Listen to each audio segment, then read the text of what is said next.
As ideias se tornam nossos olhos.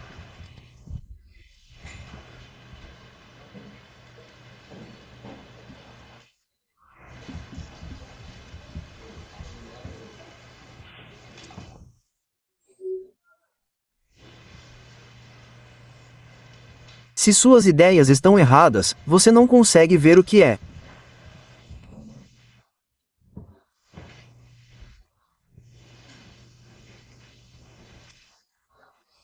O que você faz se não consegue ver o que é? Aspas. Eu hesitei. Sua pergunta não era obviamente retórica, mas a resposta não era óbvia para mim. Eu me senti como se estivesse tentando organizar uma tigela de espaguete molhado. Quando você não vê o que é, Aiden, você cria algo que pode ver em sua imaginação e o defende com vingança porque é tudo o que você acredita que tem.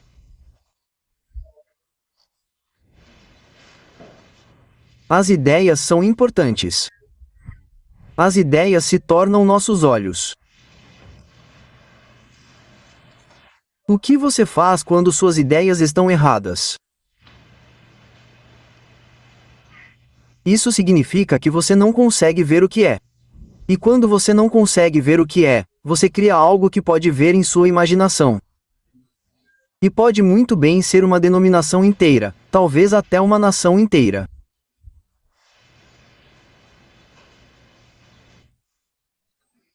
E então você está promovendo o que não viu, o que vê em sua imaginação, e está tentando fazer com que outras pessoas se juntem a ele.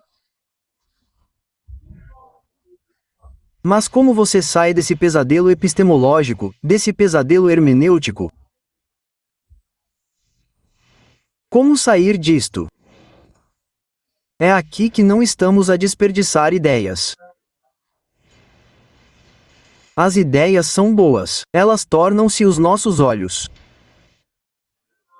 Não é a ideia de que uma ideia é errada em si mesma.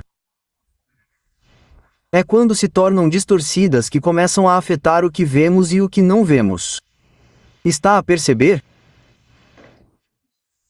Sou teólogo. David, entre outras coisas, é filósofo. Por isso é o guru do golfe onde quer que esteja. As ideias são importantes, mas a questão é como se tem ideias certas.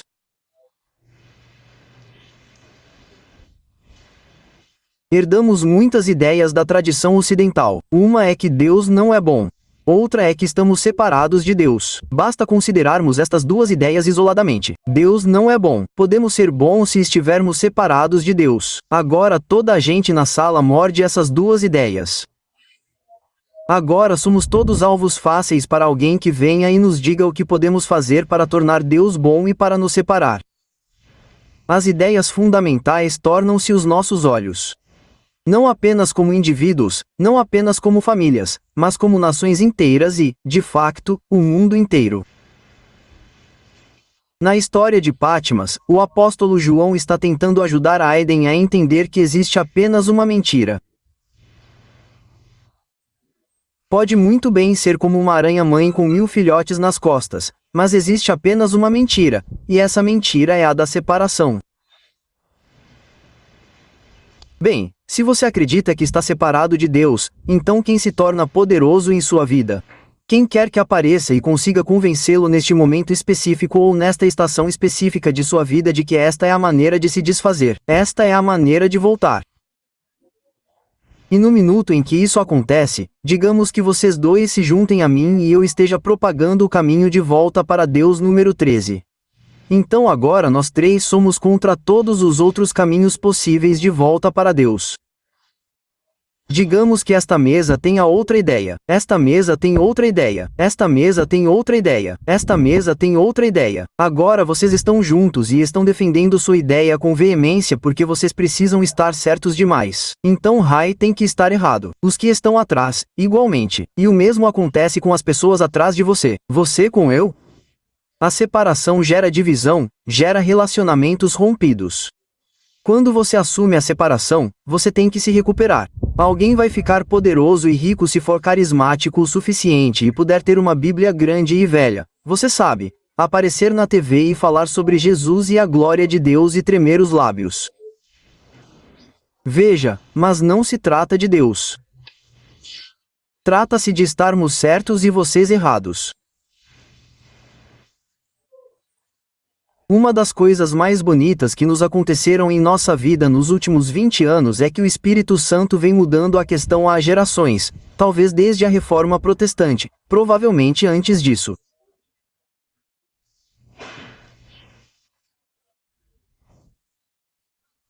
A questão era: quem pode escrever e apresentar o melhor artigo teológico com mais provas bíblicas e vencer a discussão? É aí que ficamos presos, e não apenas os presbiterianos. Esse é um problema ocidental. Temos lutado por ideias. Quem pode apresentar a melhor declaração teológica e com mais provas bíblicas e vencer as mesas? Esse tem sido o jogo. O Espírito Santo tem trabalhado por décadas, gerações, séculos para mudar a questão. E vivemos no momento da história, no ano de 2022, em que a questão que está na mente e no coração das pessoas foi completamente alterada. Não é mais quem pode apresentar a melhor declaração teológica com mais versículos bíblicos. A questão é quem pode nos levar a experimentar Jesus e a vida que ele prometeu. Essa é a questão. E esse homem chamado Paul Young escreve um livro para seus filhos, sem saber como o Espírito Santo mudou a questão. Sem saber do fato de que sentadas em todas as mesas ao redor do mundo estão pessoas que estão cansadas de tentar estar certas e vencer a discussão. Elas estão entediadas, elas estão tristes, e de repente, elas leem um pequeno livro que simplesmente explode algo dentro delas. Elas sabiam que era verdade, mas estavam presas. Elas não conseguiam ver o que é. Agora, se você quer saber sobre o que é a inspiração das Escrituras, não é sobre inerência. A inspiração das Escrituras, a inspiração dos apóstolos é para nos dar ideias enraizadas na identidade de Jesus, o que desmantelaria nossas ideias imaginativas e pelo menos nos colocaria em uma situação onde poderíamos fazer a pergunta certa. E a pergunta certa é: Jesus, você está em mim? Mas eu fui cristão a vida inteira. Eu nem sabia que você poderia fazer essa pergunta. Eu nunca soube que você poderia dizer: Jesus, você está em mim? Eu pensei que era sobre estar certo. E eu sou bastante inteligente e sou bom em argumentar e vou usar meu tempo argumentando que estou certo.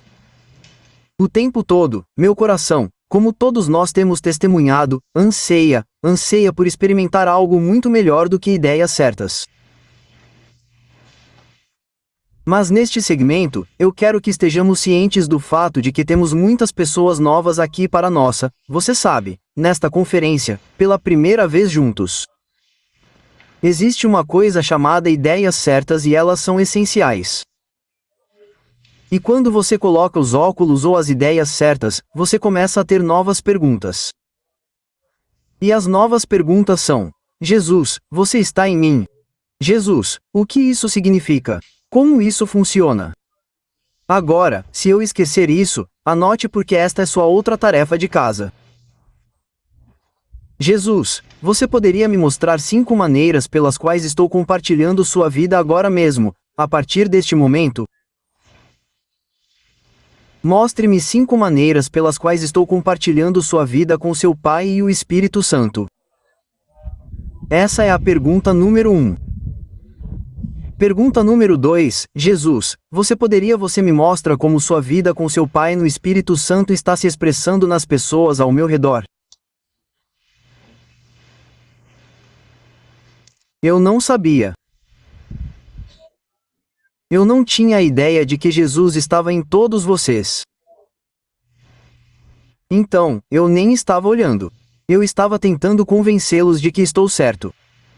E eu realmente não queria fazer isso porque então eu teria que continuar a estar certo. Não, agora nós sabemos. Agora nós conhecemos Jesus Cristo em você, a esperança da glória, a certeza inesperada da glória. Então, adivinhe? Agora nós sabemos. Podemos perguntar a Jesus: você está em mim? Você está naquele homem? Naquela pessoa? Mostre-me, Jesus, como posso encontrá-lo naquela pessoa?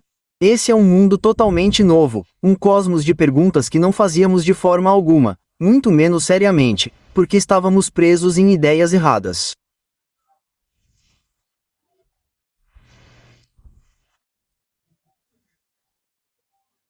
Parece-me que o apóstolo Paulo e o apóstolo João, em particular, foram escolhidos a dedo pelo próprio Jesus para terem suas mentes sopradas, escariadas, vaporizadas e lavadas a seco, para que pudessem moldar os óculos apostólicos do Novo Testamento em seus escritos, conceitos e categorias, certo?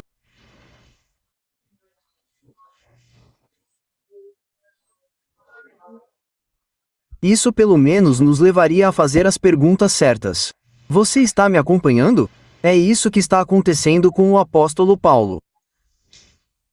O Pai, o Filho e o Espírito Santo absorveram a mente de Paulo, alcançaram a tradição judaica e agarraram a ponta da meia da tradição judaica e a viraram do avesso para que qualquer pessoa na tradição judaica pudesse seguir a mente de Paulo até que pudesse começar a saber que algo estava acontecendo neste Jesus que é muito maior do que ideias.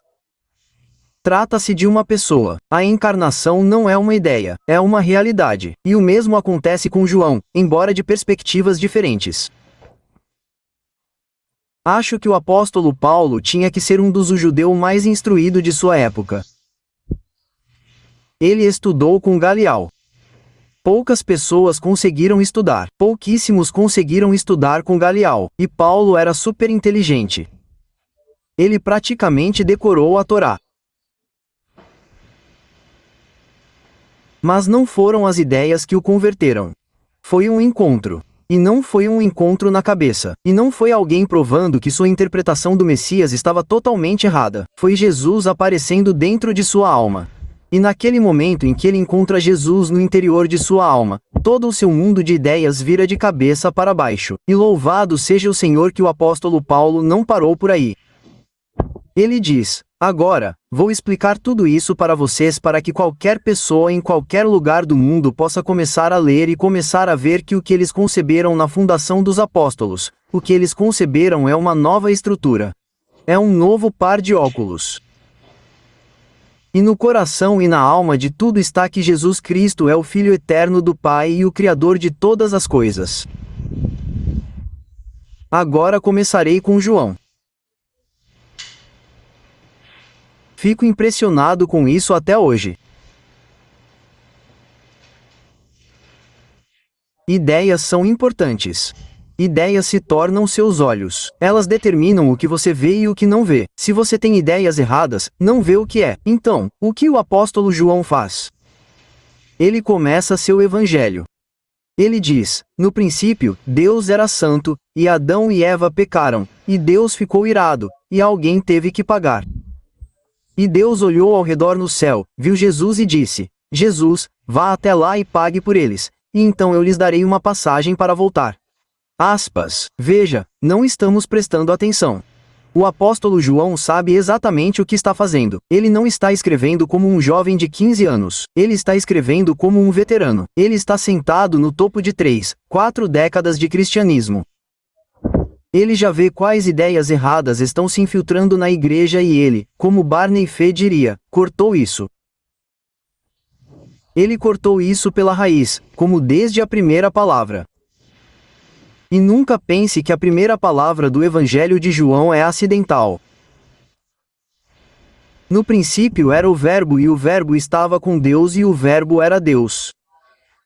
Ele estava no princípio com Deus. Observe como ele repete o ponto 2 vezes. Você sabe por que ele repete o ponto 2 vezes? Porque ele sabe que já temos ideias erradas sobre Deus. Então ele está dizendo no princípio era o Verbo e o Verbo estava face a face com Deus e o Verbo era Deus. Ele estava no princípio face a face. E realmente está dizendo mais do que no princípio. Está realmente dizendo antes do princípio e ele está tomando o Antigo Testamento ideia de criação. No princípio, Deus criou o céu e a terra. E ele está preenchendo tudo com base no último livro teológico que encontrou em Israel e leu. Em que ele está se baseando? Não existe Novo Testamento. Em que o apóstolo João está reinterpretando a declaração inicial de Moisés. No princípio, Deus criou os céus e a terra. E João está dizendo, sim, sim, sim, sim, isso é verdade. Mas eu cheguei a um conhecimento secreto aqui, pessoal. Estão vendo o que? Eu sei, eu conheci Jesus. E contemplamos sua precisão teológica.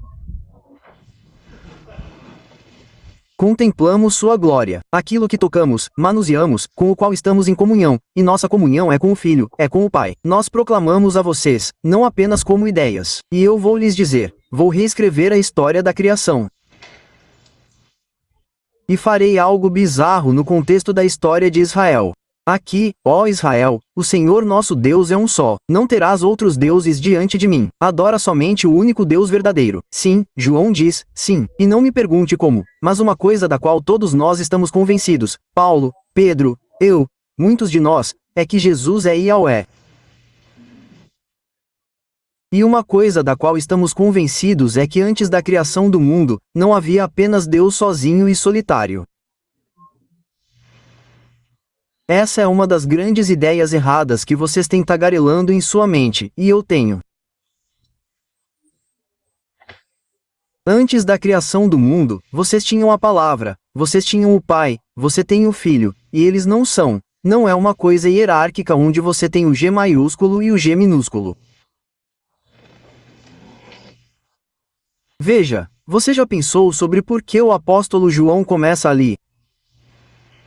Eu volto a isso o tempo todo. Mal posso acreditar que ele fez isso. Quero dizer, que audácia. Quem você consegue ouvir sobre as rotas judaicas? Quem você pensa que é? Peixe sem instrução mexendo com Moisés. Quero dizer, pelo amor de Deus, eu te digo quem eu sou. Eu sou o cara que conheceu Jesus e eu vi quem ele era e estou com ele e ele estava lá no começo. E temos que repensar tudo o que pensávamos que sabíamos. Não significa que vamos jogar fora a tradição. Significa que vamos repensar porque encontramos uma luz aqui que é mais do que uma ideia, mais do que um conceito, mais do que uma palavra, mas uma pessoa viva. E estamos vendo que essa pessoa viva estava cara a cara com seu Pai antes da criação do mundo. Tudo bem, pessoal. Parem só um pouco. Segundo, levante-se. Eles não vão dormir com essa palestra. Levante as mãos.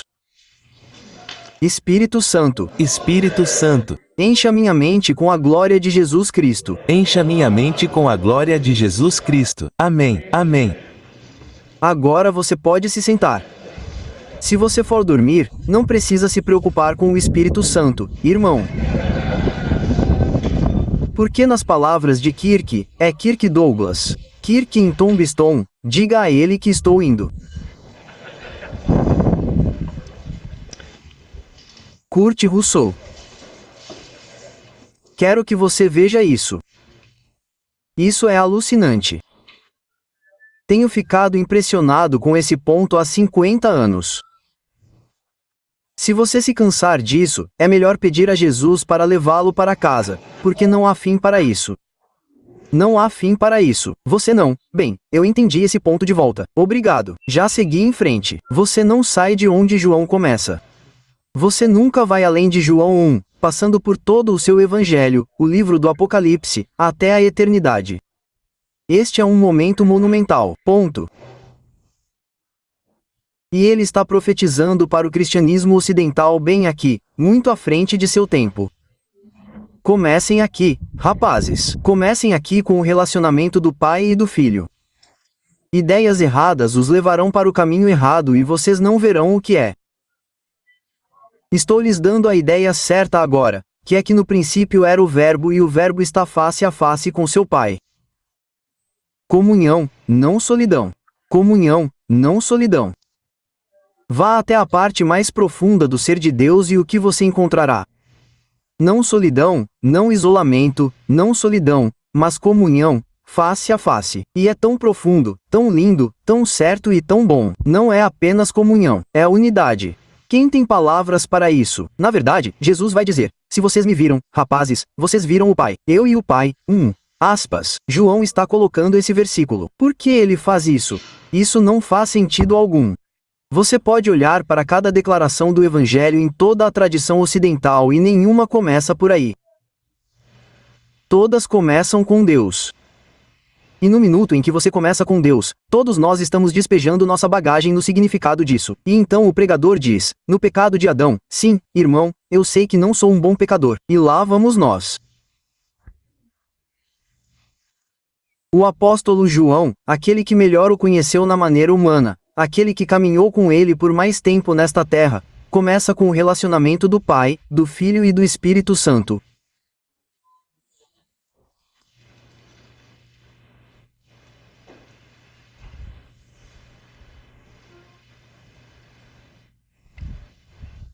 O teólogo católico romano, pense em seu nome em um minuto, ele escreveu isso.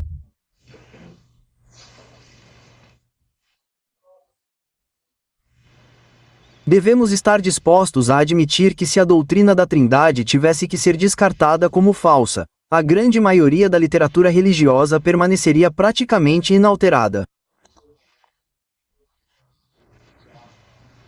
Ron, chame Roner, você está comigo? Sim, senhor.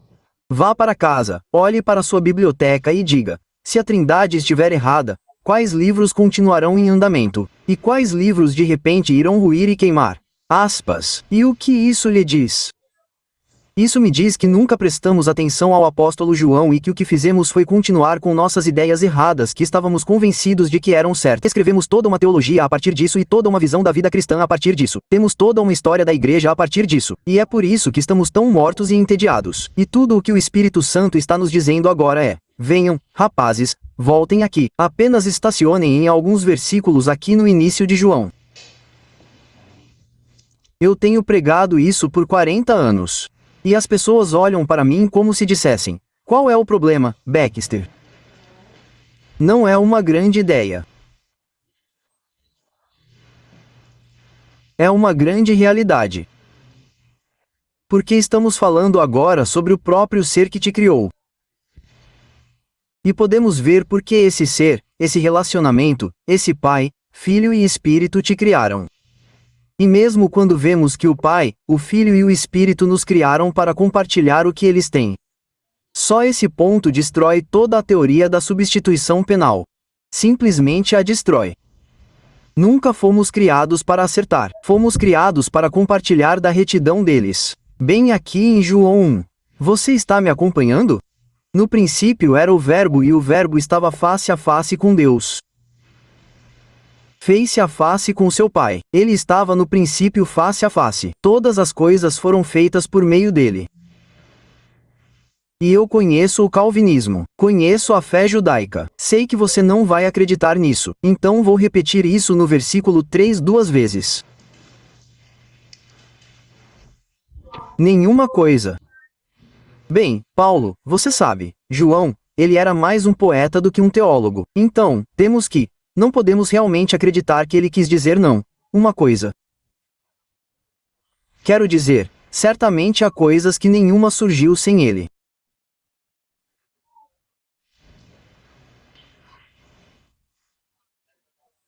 Isso, meus amigos, constitui o repensar de toda a tradição ocidental. Não estou falando de algumas pequenas igrejas carismáticas marginais ou da igreja presbiteriana ou da igreja católica romana. Estou falando de tudo. Esquecemos os fundamentos básicos e começamos com uma ideia de Deus e uma ideia de separação, e criamos essa monstruosidade religiosa. O apóstolo João está dizendo: volte aqui e você começará a ver coisas diferentes. E esta é a minha pergunta. Jesus, você me mostraria alguma maneira em que você se envolve com outras pessoas que eu não vejo? Aqui está outra pergunta. Jesus, você me mostraria alguém nos próximos 5 anos? Você me levaria para conhecer alguém nos próximos 5 anos que chegou ao planeta Terra sem você?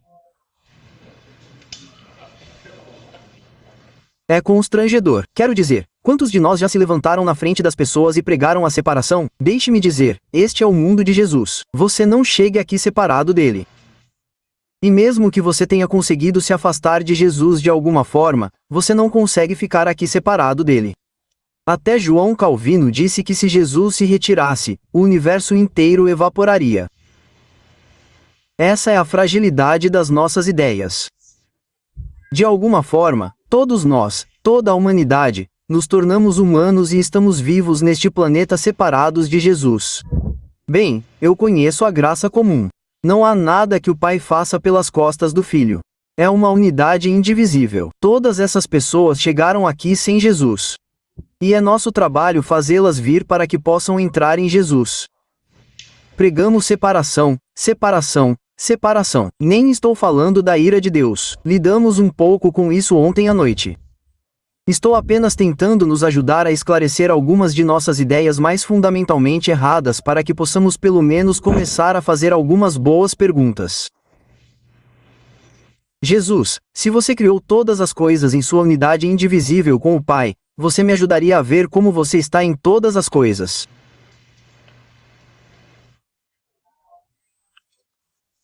Porque eu pensei que você estava apenas em cristãos e somente então em cristãos que estavam fazendo coisas cristãs como estudo bíblico, oração, ir à igreja. Odeio chamar isso de igreja.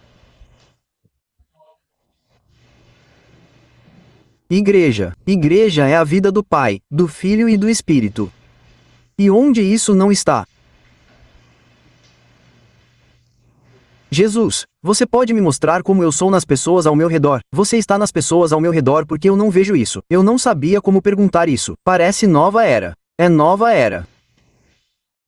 É o reinício original. Ele estava com o Pai antes da criação do mundo, no princípio, face a face com Deus, e todas as coisas foram criadas por meio dele. E Jesus, você me perdoaria pelos milhões de vezes que eu disse às pessoas que elas estão separadas de você. O pequeno menino Jesus só é tão grande quanto você pode torná-lo pela sua fé. Se você der a ele um pouco, ele entrará em sua vida, mas só até certo ponto. Sabe, se você tiver um dia muito, muito bom, pode ser que ele vá até a metade. Mas cara, se você tiver uma noite escura, sinto muito, Jesus, você também não receberá nenhuma glória. Você não pode superestimar Jesus Cristo, que é exatamente o que nós o subestimamos. No princípio era o Verbo e o Verbo estava com Deus. Ele estava no princípio face a face com Deus. Nenhuma coisa se fez. Gosto de John Painter, teólogo do Novo Testamento da Austrália. Todas as coisas sem exceção. Então isso levanta questões, não é? Se essas duas coisas estiverem certas e se estiverem erradas, ainda vou ficar do lado de João e Paulo porque João Paulo diz a mesma coisa em Colossenses e em Hebreus. É simplesmente espantoso. Pois por ele ou nele, todas as coisas foram criadas, tanto nos céus como na terra. Paulo é conhecido como o teólogo, mas este é Paulo, o poeta, pois nele todas as coisas foram criadas, tanto nos céus como na terra, visíveis e invisíveis, onde estão os tronos ou dominações, ou governantes ou autoridade. Todas as coisas foram criadas por ele e para ele ou todas as coisas foram criadas por meio dele e para ele. E ele é antes de todas as coisas e nele todas as coisas subsistem. Cristologologia apostólica fundamental, as ideias certas. Ele é aquele que está frente a frente com o Pai. Todas as coisas são criadas, não somente por ele, não somente por ele, não somente nele, mas para ele. Não sei vocês, mas isso é basicamente um desafio a tudo que aprendi enquanto crescia. Estamos aqui porque pertencemos ao mundo dele, pertencemos a ele. Que vergonha, Baxter, por que então você passou a maior parte da sua vida dizendo às pessoas que elas estavam separadas de Jesus? Parece estranho para você que é errado dizer a alguém que ela está separada de Jesus? Você pode citar Calvino sobre isso se você estiver na tradição reformada. Parece estranho? Isso faz você se sentir como se estivesse fazendo algo errado? Se você disser, nem tudo em sua criação inteira veio a existir por Jesus Cristo e é sustentado por ele. Se ele retirasse o fôlego ou se ele retirasse o seu coração, ele desapareceria num instante. Os carros, a estrada, a terra, a lua, as estrelas, tudo se foi. Aspas. É por isso que a igreja cristã no Ocidente não tem confiança, porque Jesus não é maior do que podemos torná-lo pela nossa fé. Não, não, não, não, não, não, não. Este mundo, este cosmos, estas árvores, estes animais, tudo é criado em, através, por e para Jesus Cristo. E sem ele, desapareceria e cairia no não ser, que é exatamente o que começou a ser ameaçado no Éden. Calvino se refere à árvore da vida no meio do jardim como uma figura de Cristo. Adão e Eva não receberam uma bateria que dizia: nós vamos criar você e agora você está pronto e vai ter 14 mil milhões de anos. Não, eles não tinham vida em si mesmos. Nada tem vida em si mesmo. A vida vem da árvore da vida, que é a figura de Jesus. O que chamamos de queda de Adão e Eva é Adão e Eva se afastando da árvore da vida, se afastando de Jesus. E o que acontece quando você faz isso? Você começa a se desintegrar. Então o mistério é porque o cosmos inteiro não se desintegrou quando Adão e Eva se afastaram. Porque o Pai, o Filho e o Espírito já haviam predestinado Jesus a vir. Você me entende? Então, quando Jesus vem à Terra, na estrutura da separação, na estrutura do Deus irado, essas ideias, quando Jesus vem à Terra, ele fundamentalmente fará algo para com Deus Pai, para compensá-lo, ou sofrer sua ira, ou algo assim, para que tudo isso não seja mais direcionado a você e a mim. E, na estrutura da separação, Jesus fez tudo isso, e isso é ótimo e bom e é para nós, e está aqui. Onde está a árvore de Natal? Ali dentro. Era uma árvore de Natal ali atrás. Está ali embaixo da árvore de Natal. É para você. Sua salvação, sua passagem para o céu quando você morrer está ali atrás de Paul Young. Veja, é assim que estamos pensando. Estamos lendo o Novo Testamento dessa forma. Você me acompanha? Jesus pagou por tudo. Espere, espere, espere, espere, espere um minuto. Aquele que está cara a cara com seu Pai antes da criação do mundo, que criou todas as coisas, quando ele entra pessoalmente na criação, é somente ele.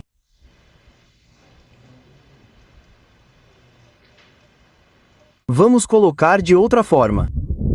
Quando ele saiu da dimensão celestial para a dimensão terrena, ele disse: Pai, estou fazendo isso sozinho. Veja, ele está trazendo algo consigo, não é? O que ele está trazendo consigo quando se torna um ser humano?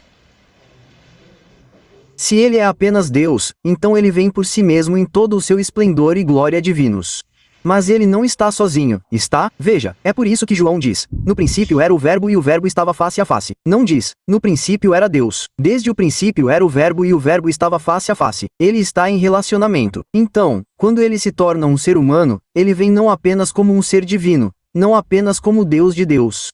Ele vem como o Filho eterno do Pai que está face a face com seu Pai. Ele está trazendo esse relacionamento com ele. Você me acompanha? Sim, Senhor. Você está pensando? Então, não existe uma pessoa como Jesus. Nunca houve uma pessoa como Jesus. Sempre existe Jesus que está face a face com seu Pai e o Espírito Santo. Ele é aquele que é o Filho ungido desde toda a eternidade. Então, quando ele se torna um ser humano, ele não vem sozinho. Ele vem como o Filho que está face a face com seu Pai no poder, liberdade e alegria do Espírito Santo. E eles nunca estão separados. Eles fazem coisas juntos o tempo todo. Eles são indivisivelmente um. Não existe uma pessoa como Jesus. Existe Jesus, o Filho do Pai, o ungido sempre somente. Você com eu? Então, lá está ele, em Jerusalém, e esses caras que têm todas essas ideias bizarras sobre quem é Deus, e do que Deus deve gostar, e se Deus algum dia se preparar para enviar o Messias, o que ele vai fazer? Eles estão sentados lá, olhando para Jesus, e eles estão dizendo: desculpe, isso não faz sentido algum para mim. Teremos nossa reunião do comitê amanhã à noite. Vamos dizer: desculpe, Jesus. Não, não, não, não. Não está em lugar nenhum no livro sobre alguém vir e chamar o filho que tem um pai. Isso não faz sentido nenhum.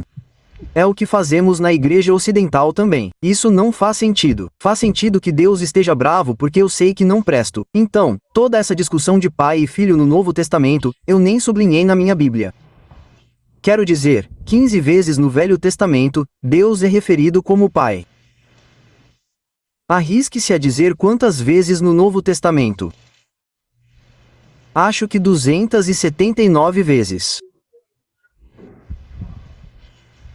Quantas vezes você acha que no Evangelho de João, comparado a todo o Antigo Testamento, Deus se referiu ao Pai 15 vezes? Quantas vezes no Evangelho de João você acha que ele se refere ao Pai? 50. 118 vezes. Ele está tentando nos dizer algo. Aquele que está com o Pai antes da fundação do mundo veio aqui e ele, o ungido, veio aqui para o nosso mundo e não apenas para entrar no nosso mundo, mas em nossa carne. Mas veja, mesmo aí ainda não chegamos à resposta para a pergunta quem é Jesus e ainda estamos falando sobre ideias. Não estamos falando sobre encontro ainda. Estamos apenas tentando perguntar aos apóstolos: quem vocês estão nos dizendo que é esse Jesus? Dê-nos algumas ideias corretas sobre isso. E eles são aquele que se tornou um ser humano, o Filho eterno do Pai que estava no seio do Pai face a face com o Pai, aquele ungido no Espírito Santo. E o que mais?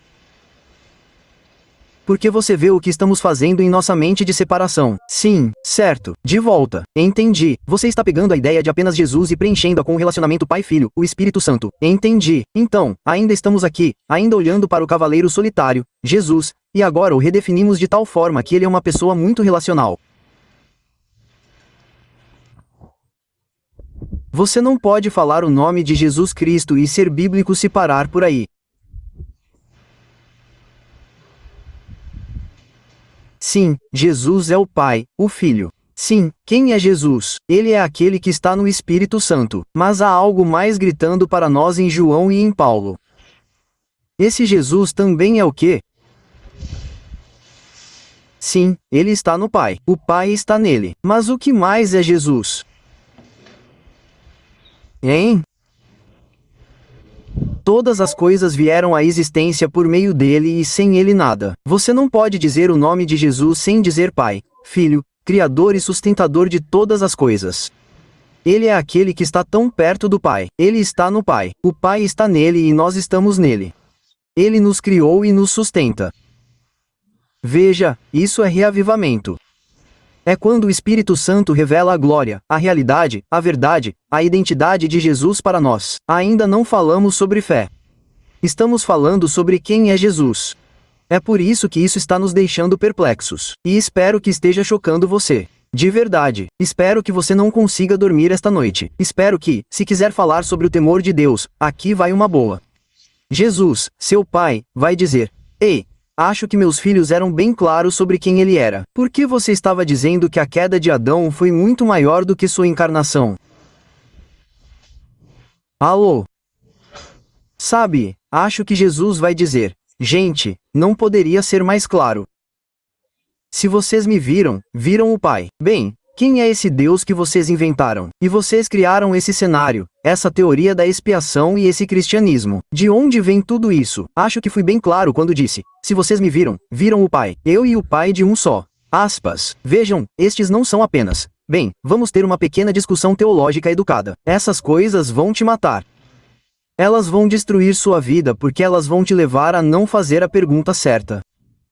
Quem é Jesus? O Filho eterno do Pai, o ungido que se tornou humano. Bem, se ele se tornou humano e já tem toda a criação em seu próprio ser, em seus braços, se ele já tem um relacionamento com você, o que acontece quando ele se torna um ser humano com seu relacionamento com você? O que acontece com seu relacionamento com seu Pai? O que acontece com seu relacionamento com o Espírito Santo? Obrigado, Espírito Santo, pela viagem de poder eterno. E eu vou fazer isso sozinho. Veja, quando você fala o nome de Jesus biblicamente, você está dizendo uma coisa enorme. Você está dizendo quem Deus é desde toda a eternidade como Pai, Filho e Espírito, como Criador e sustentador de todas as coisas. Você está dizendo quem cada ser humano que é ou será. Você está dizendo a identidade deles. Eles estão ligados à sua própria existência. Sem isso, eles não teriam sido criados. E agora você está dizendo que este que é o Pai e o Filho face a face com o Pai não chega a ser mais elevado do que isso. Não há conhecimento mais profundo de Deus do que o Filho e o Pai compartilham. Essa pessoa que é ungida no Espírito Santo não se tornou apenas um ser humano, o que eu acho uma notícia surpreendente. Mas João nos diz que ele se tornou carne. Veja, nós pintamos um cenário sobre essa visão selvagem da santidade que herdamos. A santidade de Deus é uma referência à absoluta singularidade e beleza do amor do Pai, do Filho e do Espírito. Mas se não é isso que você quer dizer com santidade, você vai cair em outra categoria.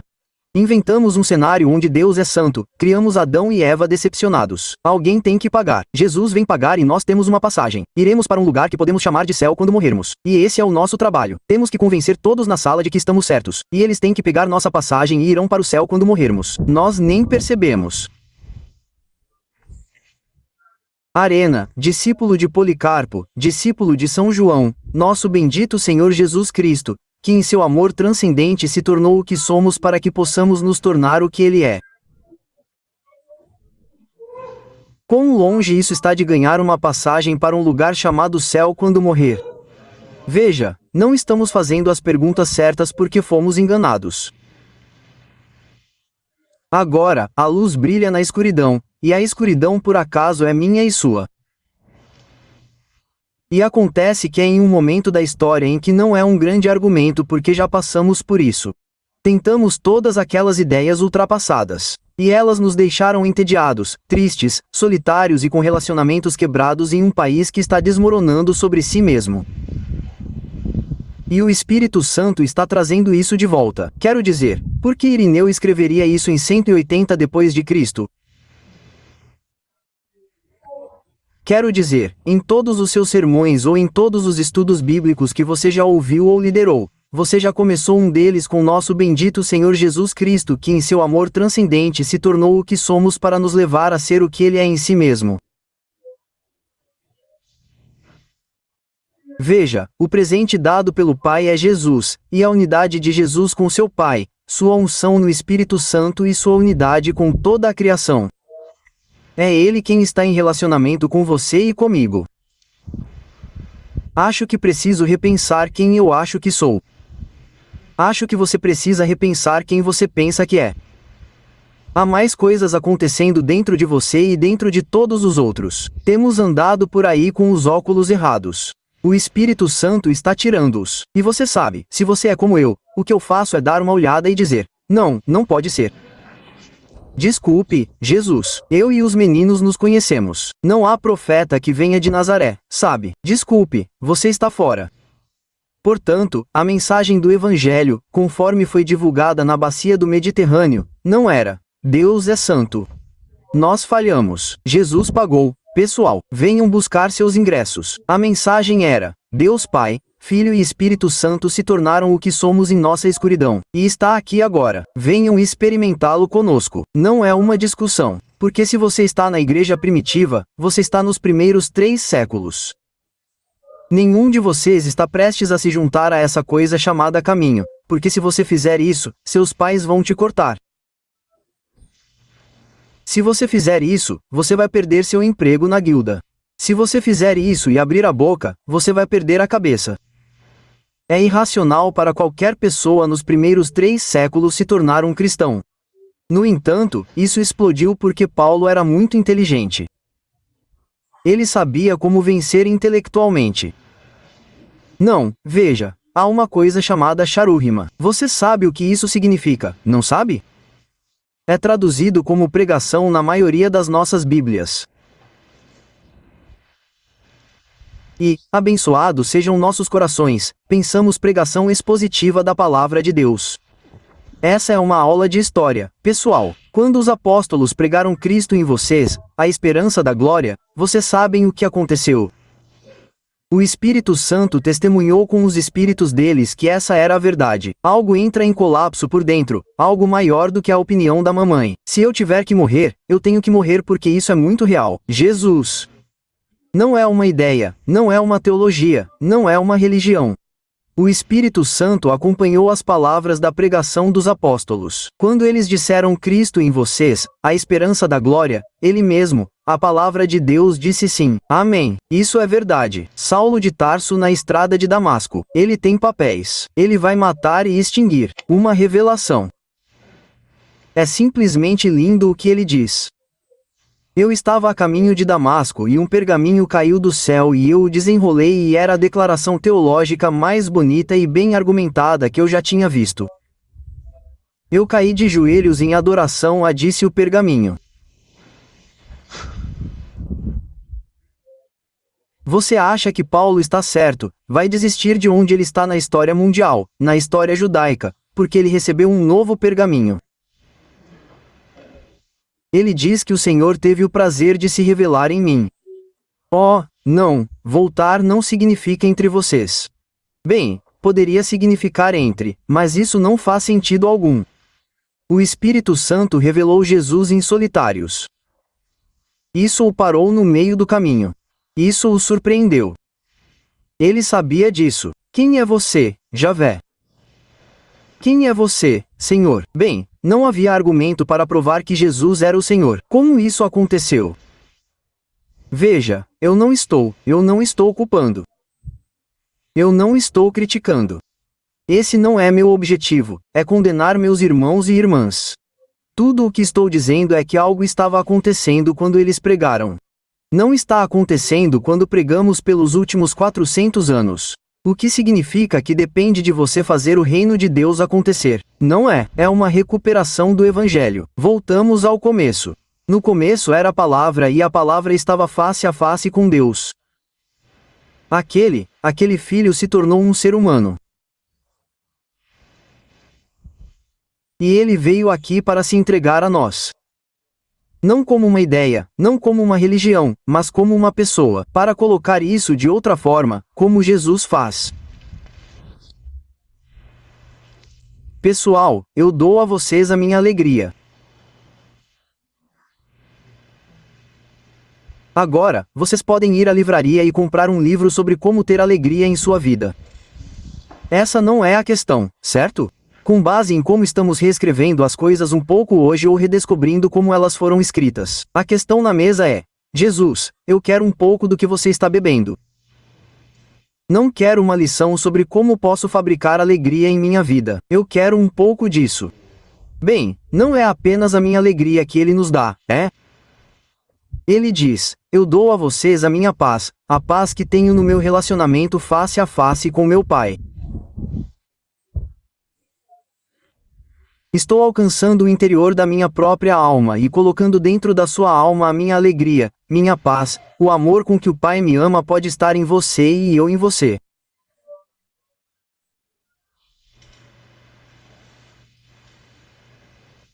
Não sei vocês, mas acho que eu quero passar o resto da minha vida tentando descobrir o que isso significa. Não teologicamente, mas pessoalmente. Estou entediado o suficiente agora com minha própria porcaria religiosa para querer compartilhar isso. A verdade é que já estamos. Não sabíamos que era isso, mas essa é a luz que virá na clareza. A verdade é que Jesus está dizendo, e está previsto no Antigo Testamento, em Jeremias e Ezequiel, que o Israel da aliança fracassada nunca poderia estar à altura.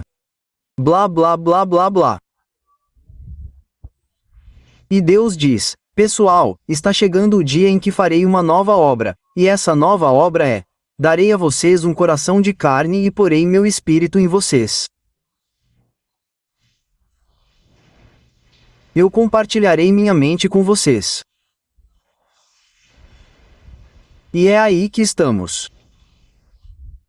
Agora estamos começando a nos recuperar desse atoleiro de ideias quebradas, de abstrações, de absurdos, de lógica de pretzel. Estamos começando a descobrir que tudo isso sempre foi sobre o Filho de Deus se tornar o que somos, descendo ao abismo da nossa não da nossa fragilidade para compartilhar a si mesmo conosco, para que pudéssemos sentir o que ele sente quando ouve seu pai dizer: "Você é meu filho amado em quem minha alma se deleita." Você já ouviu o pai dizer isso para você? O que você acha que vai acontecer quando ouvirmos o que Jesus ouve? O que você acha que isso significa? O Espírito Santo, Cristo, é o Pai em nossos corações. A única pessoa no livro que já disse, Abba Pai, é Jesus. Não há outra pessoa em todo o livro que já disse isso. É isso que ele diz quando ouve que você é meu filho amado em quem minha alma se deleita. Abba, papai, papai, esse é o presente dado a você e a mim. Eu queria poder dizer que sou especialista em explicar o que isso significa. Não, onde estamos é que chegamos ao ponto em que desmantelamos essas ideias e permitimos que elas viessem à tona a um ponto em que agora temos algumas perguntas realmente boas. O que isso significa? Como isso se parece? Jesus, e Deus nos livre, você sabe, se não tomarmos cuidado, somos bons americanos e vamos descobrir uma maneira de transformar isso em uma nova franquia. Certo, não vamos fazer a velha coisa cristã agora. Vamos fazer a nova coisa trinitariana. Então, é maravilha. É maravilha. É para lá que estamos indo, maravilhamento, silêncio e adoração. E parte dessa importância das ideias é que você não é levado a um lugar onde você tem ideias erradas. Dizem a você o que pode fazer e como pode superar algo que não precisa ser superado. E pronto. E você pode esgotar sua humanidade, seu tempo, seus casamentos e seus relacionamentos tentando desesperadamente criar algo que já existe. Você ouviu o que eu disse? Ou você pode dizer: Jesus, acho quase inacreditável que você, seu Pai e o Espírito Santo tenham planejado isso antes do Big Bang. Que eu sempre pensei que quando Adão pecou, isso realmente pegou vocês de surpresa e vocês tiveram que fazer uma rápida reunião do Comitê Trinitário. O que vamos fazer agora, cara? Nós não previmos isso chegando, sabe?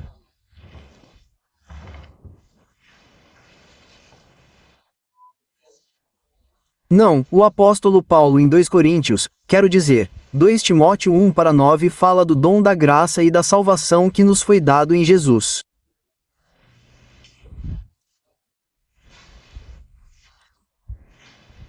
Cada pessoa, cada cristão americano pode receber isso. Sim, o dom da graça e da salvação dado em Jesus está lá atrás, debaixo da árvore. Mas ele diz algo que eu acho quase inacreditável. O dom da graça e da salvação que nos foi dado em Cristo Jesus antes da fundação do mundo. Opa, esse é um Jesus um pouco maior do que aquele com o qual crescemos. Você vê o mundo apostólico de ideias elaboradas em sua estrutura, porque eles estavam dispostos a passar por aquela coisa que David Peake estava nos mostrando antes. Nos deixou com um mundo de ideias que pelo menos nos leva a dizer: Jesus, isso é verdade? Você está falando sobre compartilhar comigo seu próprio mundo interior?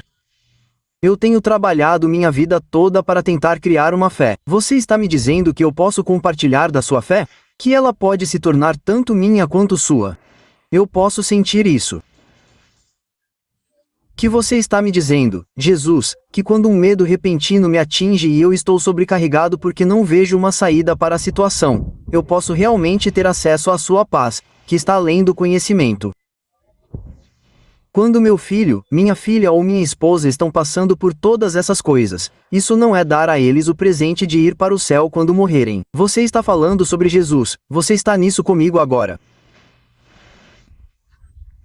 Eu sei que foram 2 dias longos, e eu certamente espero que o que você está ouvindo esteja explodindo sua mente, porque você pode muito bem explodir agora, porque eu garanto a você que a questão aqui nesta sala é: nós subestimamos Jesus, e nós superestimamos a nós mesmos, e com certeza superestimamos nossa religião. Proezas, porque o que criamos fede e entediou o mundo inteiro até a morte.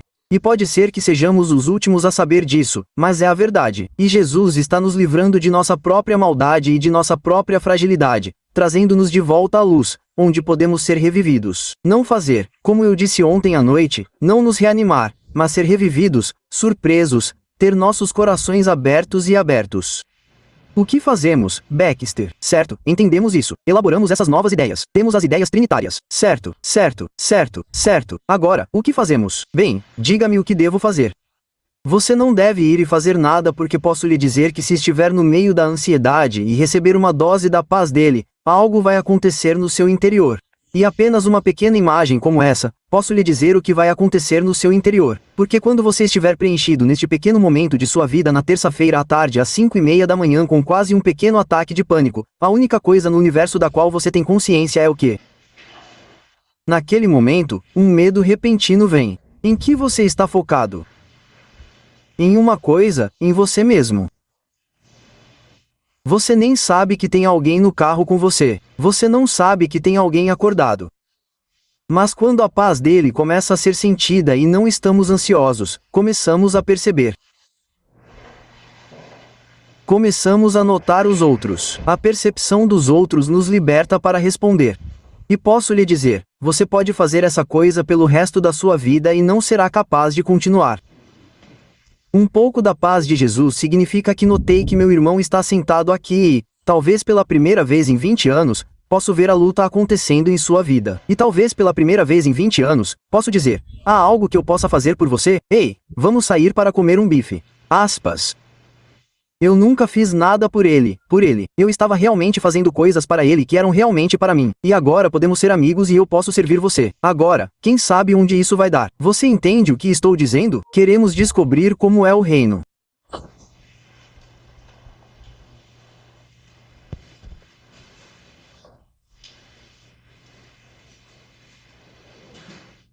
Queremos fazer reuniões e gastar milhões de dólares para tentar criar um novo plano de liderança e evangelização. E Jesus está dizendo, cara, receba um pouco da minha paz, isso mudará seu mundo.